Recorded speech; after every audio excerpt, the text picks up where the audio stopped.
मुज़ाकरात के हवाले से हम बात कर रहे हैं, दीगर मामलात पर हम बात कर रहे हैं, लेकिन हुआ कुछ यूँ है कि जब कल का फैसला आ गया है तो उसके बाद मोअज़्ज़ज़ जज साहब के ख़िलाफ़ सोशल मीडिया पर हमें एक मुहिम नज़र आ रही है। तो इस पर मज़ीद भी बात करेंगे, लेकिन इस स्पेसिफ़िक टॉपिक पे भी बात करती हूँ। मुस्तफ़ा कमाल साहब मुझे ज्वाइन कर रहे हैं, बहुत शुक्रिया मुस्तफ़ा साहब। सबसे पहले तो ये बताइए सर, ये जो अल-क़ादिर ट्रस्ट में फ़ैसला आया, मोअज़्ज़ज़ जज हैं राना नासिर साहब के ख़िलाफ़ सोशल मीडिया पर हमें एक मुहिम नजर आ रही है। कौन लोग हैं इसके पीछे और वजह क्या है सर इसकी?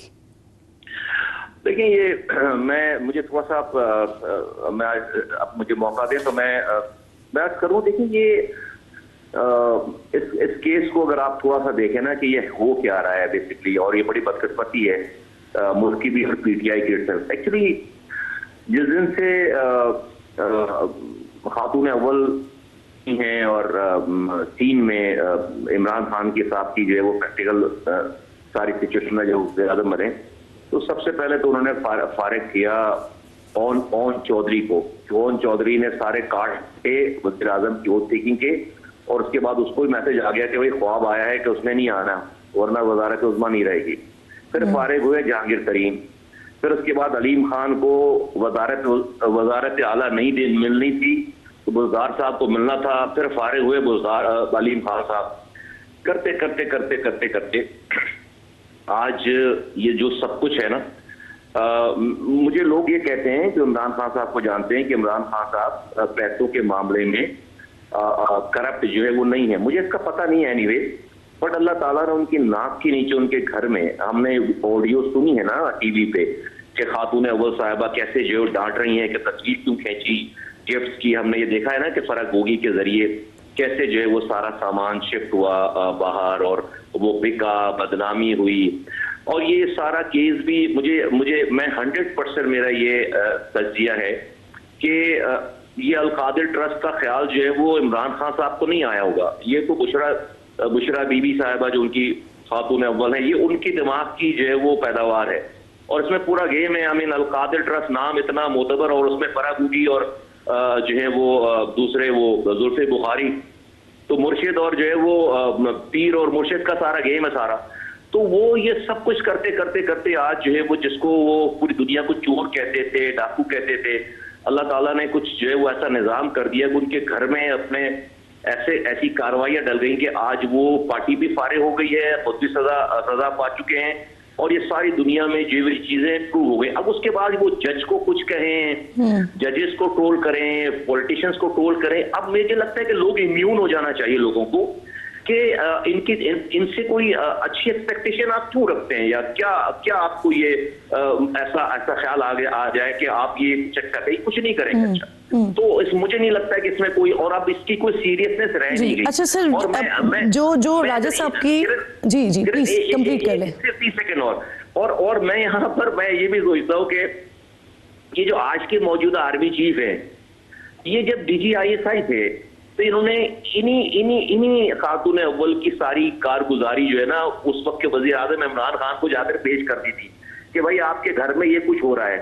अगर इमरान खान उस वक्त के DGI की बात सुन लेते, मान लेते, तो आज भी वज़ीर-ए-आज़म होते, और जो है वो ये चोरी पकड़ के उन्होंने उस वक्त दे दी थी। आप निज़ाम देखें, अल्लाह ताला का कुदरत का निज़ाम देखें कि आज जो है वो वही हस्ती आज जो है वो चीफ ऑफ द आर्मी साहब है, और जिसको जाकर समझा रहे थे कि भाई तुम्हारे घर में तुम्हारी औरत ये काम कर रही है, वो जो है वो आज सजा याफ्ता है। तो अगर उस वक्त के DGISI को नहीं हटाया जाता और उनको इमेच्योर जो है उनकी ट्रांसफर नहीं की जाती और नाराज होकर उनको उनके ओहदे से नहीं हटाया जाता, तो शायद आज इमरान खान साहब जो है वो वज़ीर-ए-आज़म होते। अच्छा, अब मुझे बताइए, क्योंकि हम ये जज साहब के मोअज़्ज़ज़ जज साहब के हवाले से बात कर रहे हैं और उनके खिलाफ इस वक्त जो कुछ चल रहा है, तो सर कुछ रिसर्च की हमने। 2004 में इनसे इख्तियार लिया गया, लेकिन फिर इंक्वायरी हुई, लाहौर हाई कोर्ट गया मामला, वहाँ से उन्हें इफ्तिखार चौधरी साहब ने बहाल कर दिया, और उसके बाद वो 20 साल से काम कर रहे हैं। तो अगर किसी को एतराज़ है उन पर, तो ये 20 साल का इंतज़ार और फिर उसके बाद ये एतराज़ नहीं। आप ही देखिए ना, ये तो बड़ी रूटीन की बात है। पहले अमेरिका ने निकलवाया था इमरान खान साहब को, अब अमेरिका ही वापस जो है वो दोबारा माई बाप हो गया। पहले जो एब्सोल्यूटली नॉट की बात करते थे, अब जो है कह रहे हैं कि भाई एब्सोल्यूटली यस, आप बताएं कैसे बैठना है, लेटना है, क्या करना है। तो ये सब कुछ जो है वो हम मतलब इससे मैं अगेन ये कहता हूँ कि पूरे मुझे लगता है कि पाकिस्तान में हम जिस चीज पे लॉजिक निकालने की कोशिश करते हैं इसकी लॉजिक है नहीं। आपकी बात में आप तो लॉजिकल बात कर रही है, लेकिन यहाँ पे लॉजिक कहाँ? तो मुझे लगता है कि मेरा ये ख्याल है कि भाई इन चीजों को बहुत सीरियस लेने की जरूरत नहीं होनी चाहिए कि इनकी हर बात का जवाब दें। वो तो उन्होंने यही करना है, उनके पास तो भी वो सुबह कुछ कहे, रात उसकी की बिल्कुल उल्टी बात करें, फिर अगली सुबह फिर उसकी उल्टी बात कर लें। तो भाई मौलाना फजलुर रहमान साहब को क्या कहते थे, आज उनके वो क्या हैं, कल फिर दुश्मन हो जाएंगे। ये ऐसे ही है सारा निजाम। मैं समझता हूँ लोगों को अब समझ आ जानी चाहिए, और मैं समझता हूँ कि पूरा ये सारा कुछ एक निजाम था और अल्लाह ताला ने इसको एक्सपोज कर दिया। बिल्कुल ठीक। अच्छा, मुझे ये बताइए कि अब मुस्तफा कमाल साहब, बैकडोर राब्तों की बातें हो रही हैं सर। एक मीटिंग होती है पेशावर में सियासी कायदीन से, सियासी उमाइदीन से, सिक्योरिटी के मामलात पर बात होती है आर्मी चीफ की, और उस मुलाकात को किसी और तरह से पोर्ट्रे किया जाता है। आपको क्या लगता है इन हालात में ये जो मुज़ाकरात का अमल एक चल रहा है जो कि बड़ा इस्तेहकाम के लिए बड़ा खुशाइंद होता, क्या ये आगे बढ़ सकता है? और ये जो कमीशन का मुतालबा कर रही है पीटीआई हुकूमत से, वो मानना चाहिए हुकूमत को? एक तरफ तो महमूदुर रहमान अभी जो इमरान साहब ने भी, खान साहब ने जो ट्वीट किया है डिसीजन आने के बाद कि महमूदुर रहमान देखें और केस देखें और एस्टेब्लिशमेंट ने उस वक्त के जर्नलों ने क्या किया, डेफिनेटली वो इम्प्लीकेट कर रहे हैं आज के जर्नलों को। उन्हीं जर्नलों से मिलने पर जो है वो खुशियां मनाई जा रही थी 48 घंटे पहले, और उन्हीं जर्नलों से मिलने के ऊपर जो बड़ी कोशिशें की गई, उसको सराहा भी गया, सारी चीजें। तो ये बड़ी डाइकॉटमी, और अभी भी सारी चीजों में वो क्या कहते हैं बेसिकली पीटीआई एस्टेब्लिशमेंट के खिलाफ तो नहीं है। पीटीआई कहती है कि एस्टेब्लिशमेंट हमारे लिए इस्तेमाल हो।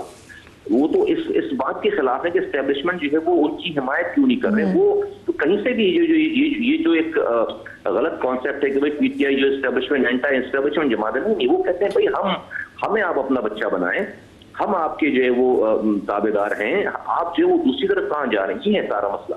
वो बिल्कुल एस्टेब्लिशमेंट की इन्वॉल्वमेंट चाहते हैं, लेकिन वो अपने लिए एस्टेब्लिशमेंट की इन्वॉल्वमेंट चाहते हैं। जहां तक ये वाली बात है कि भाई जो है वो मजाकरात कहीं नहीं जाते, कहीं नहीं आगे बढ़ेंगे, क्योंकि देखिए उनकी एक ही डिमांड है, और वो है कि भाई खान साहब को ये रिहा करें। अगर उनको सारे जो के और दूसरे लोग नहीं सर, आपकी राय में वैसे हुकूमत को मानना चाहिए मुतालबात या नहीं मानना चाहिए, स्पेशली जुडिशल कमीशन का? हुकूमत कैसे देखिए, जुडिशल कमीशन वगैरह एक साइड आइटम है सारे। बेसिकली तो वो चाह रहे हैं कि भाई वो चाह रहे हैं वो कोई ऐसा करेंगे जेल के दरवाजे तोड़ें आप या खोल दें आप और इमरान खान साहब को रिहा कर दें। ये नहीं होने वाला इस वक्त, मुझे नहीं लगता। ठीक, बहुत शुक्रिया आपका मुस्तफा कमाल साहब। साथ में हम बात आप कर रहे हैं और आप कह रहे हैं कि मुज़ाकरात आगे नहीं बढ़ेंगे। इख्तियार साहब, सेनेटर इरफान सिद्दीकी साहब, ये जो मुलाकात की और फिर मुलाकात को एक अलग तरह का रंग दिया गया, उसकी जो मैं बात मुस्तफा कमाल साहब से कर रही थी, तो बैरिस्टर गौहर की इस मुलाकात की तफसील इरफान सिद्दीकी साहब कहते हैं कि उनको इसका इल्म भी है, मकालमों का इल्म है। तो क्या वज़ीर आज़म ने तफसीलात पूछी उनसे? देखिए, जो इनकी मुलाकात थी ना, सबसे पहले तो उसमें ये बात थी कि बैरिस्टर गौहर साहब पहले उसको निगेट कर रहे थे कि मेरी तो कोई मुलाकात नहीं हुई। मतलब आप झूठ और सच को देखें। फिर उसके बाद जब बात इमरान खान ने कर दी कि हाँ मुलाकात हुई है और उसमें बातचीत हुई है, तो फिर बैरिस्टर गौहर को बअमर मजबूरी यस कहना पड़ा कि हाँ मेरी मुलाकात हुई है। अब मुलाकात जहाँ पर हुई है वो हमारा सूबा खैबर पख्तूनख्वा है, पेशावर है, और वहां पर जो मीटिंग थी वो लॉ एंड ऑर्डर की सिचुएशन पर थी। जो फौज इस वक्त लड़ रही है बॉर्डर पर, उसके मसाइल के बारे में थी, और फिर उन शुहदा का मजाक उड़ाने पर पीटीआई की सोशल मीडिया जो कर रही है, मीटिंग में वो चीजें डिस्कस हुई हैं। आफ्टर जब ये मीटिंग खत्म हुई तो इन्होंने कहा कि सर जरा थोड़ी वो फला बात ये वो, तो उन्होंने कहा कि सियासी बात जो है ये आप सियासी कुव्वतों के साथ जाकर बैठ के करें तो बेहतर होगा। तो इतनी सी मुज़ाकरात और इतनी सी मुलाकात और बात को अगर ये लोग समझते हैं कि इनके बैकडोर राब्ते बहाल हो गए तो खुश हो लेने दें, हमें तो कोई एतराज नहीं है। एक बात बिल्कुल ठीक कही मेरे दोस्त ने और मैं इसको एंडोर्स करता हूँ, पीटीआई नेवर वांटेड, इनको ये मसला नहीं है कि फौज का जो है तो वो किरदार पाकिस्तान की सियासत में खत्म हो। ये चाहते हैं कि उनका किरदार हो लेकिन हमारे लिए हो। मतलब आर्मी चीफ जिस तरह ये कहते होते हैं ना कि कौम का बाप होता है, फिर कह देंगे आज तो ये कहते हैं ना, जी। ये कमीशन बना दे, वो कमीशन बना दे, इस तरह करें, उस तरह करें, लेकिन अगर फौज, आर्मी एस्टेब्लिशमेंट इनके लिए इस्तेमाल हो, आरटीएस बिठाए और एक रिजल्ट बड़ी इंपॉर्टेंट बात करे। आप कर रहे हैं सर, और ये ना, ये अभी का मसला नहीं है, ये पिछले 1.5-2 साल से ये मसला चल रहा है, सोशल मीडिया वाला।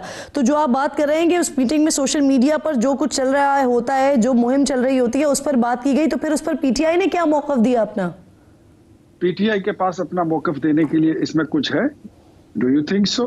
उनके पास अपनी दिफा में कहने के लिए कुछ नहीं है। ये तो हुकूमत लेने कोई के जवाब लिए तो दिया होगा ना, और ये नहीं दे सकते, इनके पास जवाब है ही नहीं। ये यही कहते हैं कि जी संभाल लेंगे, कर लेंगे, ठीक कर लेंगे, हो जाएगा। पेड सोशल मीडिया है ना, शुरू हुई थी खैबर पख्तूनख्वा से, 35,000 रुपए तनख्वाह पर एक एक बंदा भर्ती किया गया था। तो ये तो पेड सोशल मीडिया है, जो तनख्वाह देंगे वो काम करेंगे। आपकी राय आ गई सर, आपका जवाब और आपकी राय आ गई। अब मुझे ये नईम साहब, आप मुझे बताइएगा, हुकूमती कमेटी के तर्जुमान हैं इरफान सिद्दीकी साहब, वो ये बात कह रहे हैं कि हुकूमत और बैकडोर राब्तों में से एक का इंतखाब करना होगा। तो सर क्या पीटीआई अभी कोशिश कर रही है बैकडोर राब्तों की? देखिए, बात यह है किरण के जहां बात है कि क्या मुलाकात हुई या नहीं, तो मैं मौजूद था उस वक्त जब खान साहब के साथ जो है वो मीडिया के एक दोस्त ने सवाल किया, गौर साहब भी साथ खड़े थे और खान साहब ने बड़ा वाज़ेह तौर पर उसके ऊपर अपना मौक़िफ़ दिया। उन्होंने बताया जी कि बिल्कुल इनकी मुलाकात हुई है और हम मुल्क की खातिर जो है वो बातचीत कर रहे हैं। तो उसको गलत रंग ना दिए जाए। ये डील वाला जो रास्ता है वो कभी भी इमरान खान इख्तियार नहीं करेगा कि अंदर ही बैठ के एक स्टाम्प करे और लंदन फ्लैट के ऊपर बैठकर फिर जहाज में पता चले कि बंदा लंदन पहुंच गया।